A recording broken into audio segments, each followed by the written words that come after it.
আপনি জেনে অবাক হবেন, এই পৃথিবীর একমাত্র ব্যক্তি যার পায়ের আওয়াজ জান্নাতে এখনো প্রতিধ্বনিত হয়। আল্লাহর রাসূল সাল্লাল্লাহু আলাইহি ওয়াসাল্লাম বলেন, হে আমার সাহাবীরা, আমি মেরাজের রাত্রিতে বোরাক দিয়ে যখন জান্নাতের উপর দিয়ে উড়ে যাচ্ছিলাম, তখন তোমাদের মধ্য থেকে নিগৃহীত এক গোলামের পায়ের আওয়াজ শুনতে পেলাম। তখন আল্লাহর রাসূল এমন একজন ব্যক্তির নাম নিলেন, যে ছিল একজন গোলাম, গায়ের রং কালো, অত্যাচারিত, নিরীহ, নিপীড়িত। সকল সাহাবীরা অবাক হয়ে গেল। তারা বলল, ইয়া রাসূলুল্লাহ, এই ব্যক্তির পায়ের আওয়াজ জান্নাতে কেন প্রতিধ্বনিত হবে? তখন আল্লাহর রাসূল বললেন, হ্যাঁ, এটা আমার কথা নয়, এটা সরাসরি জিবরাইল আমিন আমাকে বলেছেন, এটা আল্লাহর নির্দেশ। প্রিয় দর্শক, আপনাদের জানিয়ে রাখি, উমাইয়া ইবনে খালফ ছিলেন মক্কার নেতাদের মধ্য হতে একজন গুরুত্বপূর্ণ এবং প্রভাবশালী নেতা। বলা যেতে পারে কুফর ও শিরকের এক শ্রেষ্ঠ উদাহরণ এই ব্যক্তি। তৎকালীন সময়ে তাকে বলা হতো মুসলমানদের জন্য এক জীবন্ত শয়তান। একদিন সে জানতে পারলো যে তার এক দাস মূর্তি পূজা করতে অস্বীকার করছে এবং অন্য কাউকে নিজের মাবুদ বানিয়েছে। সে তৎক্ষণাৎ তার সেই দাসকে ডেকে জিজ্ঞাসা করলো, আমি শুনেছি তুমি অন্য কোনো দেবতার ইবাদত করছো, সত্যি করে বলো তুমি কার ইবাদত করো? গোলাম বলল, আমি মুহাম্মদ সাল্লাল্লাহু আলাইহি ওয়াসাল্লামের রবের ইবাদত করি। উমাইয়া ইবনে খালফ এ কথা শুনে রাগে লাল হয়ে গেলেন এবং বললেন, মুহাম্মদের রবের ইবাদত করার মানে হচ্ছে তুমি আমার পবিত্র মূর্তিসমূহের শত্রু হয়ে গেছো। ভালোই ভালোই সোজা পথে ফিরে এসো, নাইলে অপমানিত হয়ে মৃত্যুবরণ করবে। আমি কিছুতেই এটা সহ্য করতে পারি না যে তুমি একজন মূর্তি পূজারীর দাস হয়ে মুহাম্মদের ঈশ্বরের ইবাদত করো। কিন্তু সেই দাস কি উত্তর দিলেন জানেন? সে একনিষ্ঠ হৃদয়ে বলল, হে আমার মালিক, আমার শরীরের উপর আপনার হস্তক্ষেপ চলতে পারে, তবে আমার অন্তরের উপর আপনার কোনো ক্ষমতা চলবে না। আমি আমার হৃদয় এবং আমি আমার প্রাণ মুহাম্মদ এবং তার আল্লাহর জন্য সঁপে দিয়েছি। কোনোভাবেই মূর্তির সামনে মাথা নত করা আমার পক্ষে সম্ভব নয়। গোলামের এই উত্তর শুনে উমাইয়া বিন খালফ রাগে এবং ক্ষোভে যেন উন্মাদ হয়ে গেল। একজন কৃতদাস তার মুখের উপর এত সাহসিকতা প্রদর্শন করলো, এই মুহাম্মদের অনুসারীদের মধ্যে সাহস বেড়ে যাচ্ছে। সে কঠোরভাবে বলল, ঠিক আছে, তাহলে এবার তোর ধর্মত্যাগের মজা উপভোগ কর। আমিও দেখব কিভাবে মুহাম্মদ এবং তার ঈশ্বর তোকে রক্ষা করে। এরপর থেকে সে গোলামের উপর শুরু হয় অমানবিক অত্যাচার। মরুভূমির উত্তপ্ত বাড়ির উপর খালি গায়ে তাকে পাথর চাপা দেওয়া হয়েছিল। উমাইয়া তার এই নিগৃহীত কৃতদাসকে দুপুরের প্রখর রোদে উত্তপ্ত মাটিতে শুইয়ে তার বুকের উপর একটি ভারী পাথর রেখে অনবরত চাবুক দিয়ে আঘাত করছিল আর বলছিল, মুহাম্মদের ধর্ম থেকে ফিরে আয়। কিন্তু এই কঠোর নিপীড়ন, নির্যাতন সত্ত্বেও সে গোলামের মুখ থেকে একটি শব্দ বের হচ্ছিল, তা হচ্ছে আল্লাহ আহাদ, আল্লাহ এক, আল্লাহ এক। প্রিয় দর্শক, আল্লাহ এক এই বাণীটা কেন কাফেরদের অন্তরে আগুন ধরিয়ে দিত জানেন? এর কারণ প্রত্যেকটি কাফের আসলে আল্লাহকে মানত, কিন্তু তারা দৃঢ়ভাবে বিশ্বাস করত যে আল্লাহর সাথে আরো অনেক শরীক আছে। তাদের মূর্তিদেরকেও আল্লাহর সমকক্ষ মনে করত।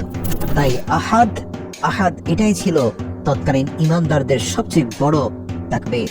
যাই হোক, সেই গোলামের মুখ থেকে আল্লাহ আহাদ, আল্লাহ এক এবং অদ্বিতীয় এই কথা শুনে ক্ষিপ্ত হয়ে অত্যাচারের মাত্রা আরো বাড়িয়ে দিল। একবার তো উমাইয়া তার অত্যাচারের মাত্রা ছাড়িয়ে গেল। সে তার কৃতদাসকে পুরো একদিন, সারা দিন সারা রাত ক্ষুধার্ত ও তৃষ্ণার্ত রেখে উত্তপ্ত বালির উপর শুইয়ে তার উপর কষ্টের স্টিম রোলার চালিয়ে দিল।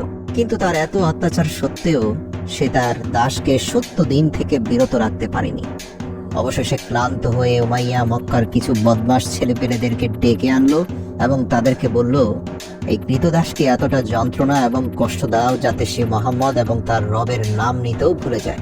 এই বদমাশ ছেলেরা উমাইয়ার সন্তুষ্টি লাভ করার জন্য সে অসহায় কৃতদাসকে অত্যন্ত বাজেভাবে মারধর করতে লাগলো। তারা সেই গোলামের শরীর থেকে সমস্ত কাপড় খুলে দিল, শরীরে লোহার চাদর দিয়ে ঢেকে প্রখর রোদে দাঁড় করিয়ে রাখত। কিন্তু সে গোলামের মুখ থেকে আহাদ আহাদ ছাড়া আর কিছুই বের হতো না। আল্লাহু আকবার! চিন্তা করুন, আজ ইসলামের লেবাসধারীরা সব জায়গায় সম্মানিত হয়, উন্নত মানের খাবার এবং আহার পায়, ওয়াজ মাহফিলে মোটা অঙ্কের অর্থ পায়, আর সে সময় শুধুমাত্র এক এবং অদ্বিতীয় খোদার অনুসরণ করার অপরাধেই পাথর চাপা দিয়ে মরুভূমিতে চাবুকের আঘাত করা হতো। ইসলামের জন্য এই অবর্ণনীয় জুলুম এবং নির্যাতন সহ্য করা এই সাহাবী আর কেউ নয়, হযরত বিলাল হাবশী রাদিয়াল্লাহু তাআলা আনহু। আল্লাহ রাসূল বলেন, আমি জান্নাতের উপর দিয়ে উড়ে যাওয়ার সময় যে পায়ের আওয়াজ শুনতে পেলাম, আমি জিবরাইলকে জিজ্ঞেস করলাম, এই মহান ব্যক্তিকে যার পায়ের আওয়াজ পুরো জান্নাতময় ভেসে বেড়াচ্ছে। তখন জিবরাইল বলল, ইয়া রাসূলুল্লাহ, এই হচ্ছে আপনার সাহাবী হযরত বিলালের পায়ের আওয়াজ। ইসলামের জন্য তার ত্যাগ আল্লাহ এত পছন্দ করেছেন যে কিয়ামত পর্যন্ত জান্নাতের প্রতিটি কোণায় বিলালের পায়ের আওয়াজ প্রতিধ্বনিত হবে। আল্লাহু আকবার। এভাবে জুলুম, নির্যাতন আর অত্যাচার চলছিল বিলালের উপর। এমনই একদিন হযরত আবু বকর সিদ্দিক রাদিয়াল্লাহু তাআলা আনহু সেই পথ দিয়ে যাচ্ছিলেন। হযরত আবু বকর সিদ্দিক রাদিয়াল্লাহু তাআলা আনহু উমাইয়াকে ডেকে বললেন, হে উমাইয়া, এই অসহায় ও মজলুম ব্যক্তির উপর এত অত্যাচার কেন করছো ভাই? বুঝলাম সে তোমার গোলাম, তাই বলে এত অমানবিক হওয়া কি তোমার মানায়? সে যেহেতু এক এবং অদ্বিতীয় আল্লাহর ইবাদত করে, তুমি তার উপর একটু ইহসান করলে এই অনুগ্রহ প্রদর্শনের জন্য পরকালে তুমি আল্লাহর কাছে অনেক যাজা খায়ের পাবে। এই কথা শুনে উমাইয়া অত্যন্ত ঔদ্ধত্যের সাথে বলল, আমি তোমার এইসব কাল্পনিক আখিরাতের ধারণায় বিশ্বাস করি না। আমার মনে যা আসে আমি তাই করব।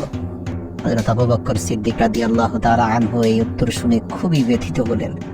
কিন্তু তারপরে হযরত আবু বকর সিদ্দিক রাদিয়াল্লাহু তাআলা আনহু তাকে বুঝিয়ে বলতে লাগলেন, ভাই, এই অসহায়টি মানুষের উপর আর অমানবিক জুলুম নির্যাতন করো না।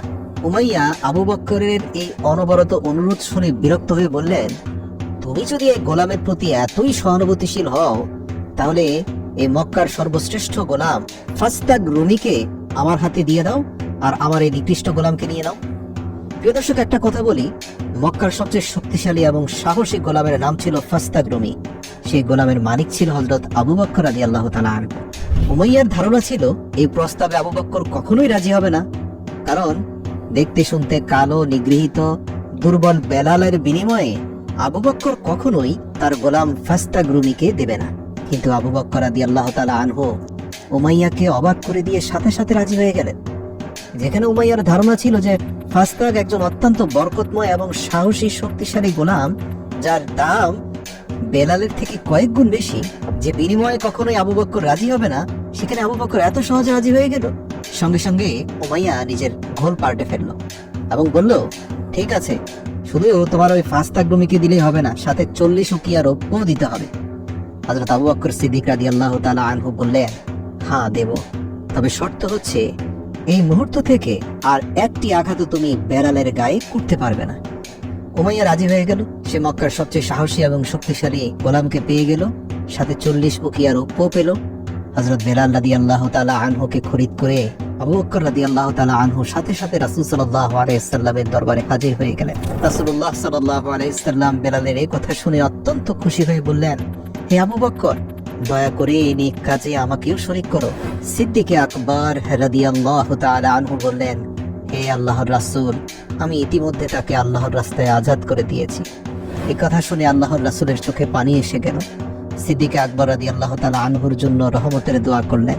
হাদিসে আছে, পৃথিবীর সকল নবী রাসূলের পরে এই পৃথিবীর যত সাধারণ মানুষ রয়েছে, তাদের সবার আমলকে এক পাল্লায় রেখে আবু বকরের আমল এক পাল্লায় রাখলেও আবু বকরের আমল তাদের থেকেও শ্রেষ্ঠ হবে।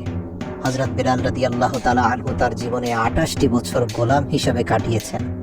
কিন্তু যেহেতু তিনি অত্যন্ত ধার্মিক ও বিশুদ্ধ প্রকৃতির একজন মানুষ ছিলেন, তাই যখন রাসূল সাল্লাল্লাহু আলাইহি ওয়াসাল্লাম তাকে তাওহীদের দাওয়াত দিলেন, হযরত বিলাল রাদিয়াল্লাহু তাআলা আনহু সঙ্গে সঙ্গে ইসলামের দাওয়াত কবুল করলেন। আর এভাবেই তিনি সাবিকুন ওয়াল আউয়ালুনদের পবিত্র দলে যুক্ত হলেন।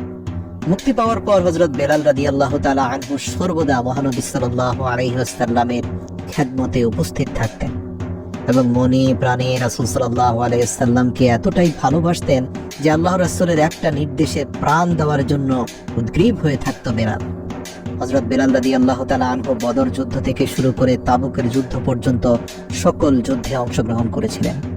কিন্তু ইসলামের জন্য হযরত বিলালের সর্বশ্রেষ্ঠ খেদমত এবং তার নিজের জন্য সর্বশ্রেষ্ঠ মর্যাদার বিষয় ছিল এটাই যে তিনি ছিলেন ইসলামের প্রথম মুয়াজ্জিন।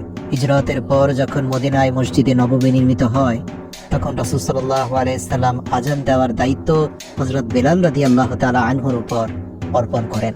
হযরত বেলাল রাদিয়াল্লাহু তাআলা আনহুর কণ্ঠস্বর ছিল অত্যন্ত হৃদয়গ্রাহী এবং তার আজানের মধ্যে এমন প্রভাব ছিল যে তার আজানের আওয়াজ শুনে লোকেরা সব কিছু ছেড়ে মসজিদের দিকে ছুটে যেত।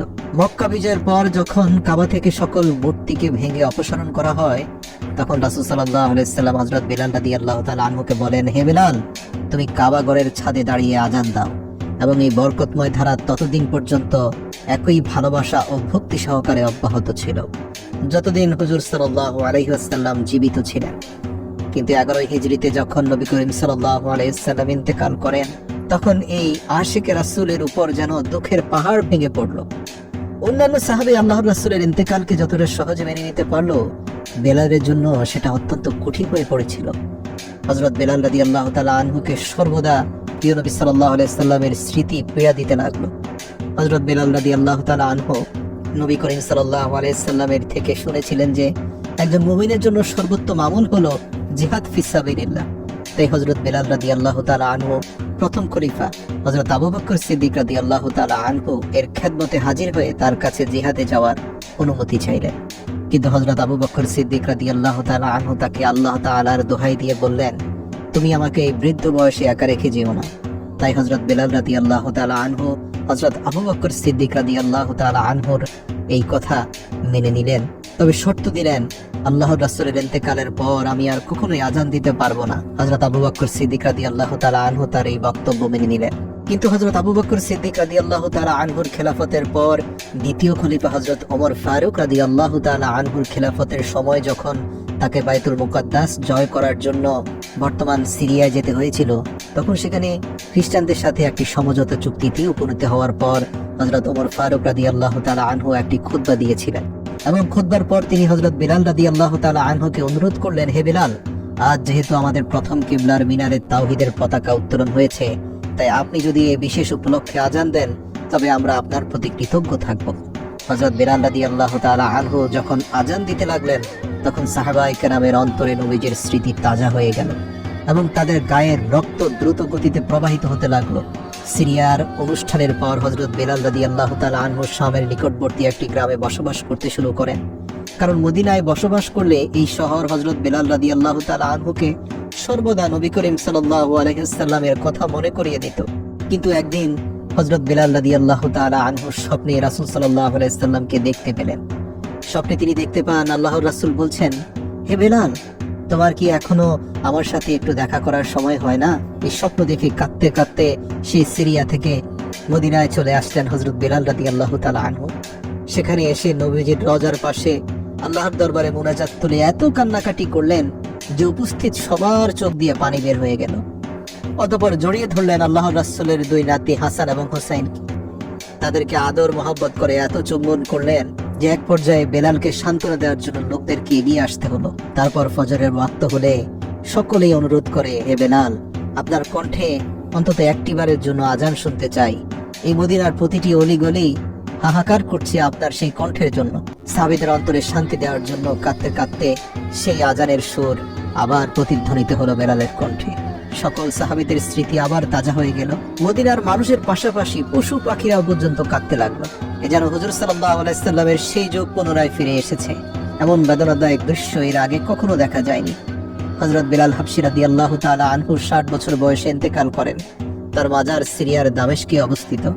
রাসূলুল্লাহ সাল্লাল্লাহু আলাইহি ওয়াসাল্লামের নিকট হযরত বেলাল রাদিয়াল্লাহু তাআলা আনহুর একটি আলাদা মর্যাদা ছিল। আসুন আমরাও আমাদের জীবনকে বেলালের মতো গঠন করি। সংকটে কখনোই নিজের বিশ্বাস এবং ইসলামিক আদর্শকে বিলীন হতে দেব না। শক্ত করে আঁকড়ে ধরি, যেভাবে কোরআনে আল্লাহ তাআলা বলেছে, তোমরা আল্লাহর রশিকে শক্ত করে আঁকড়ে ধরো, পরস্পর বিচ্ছিন্ন হয়ো না।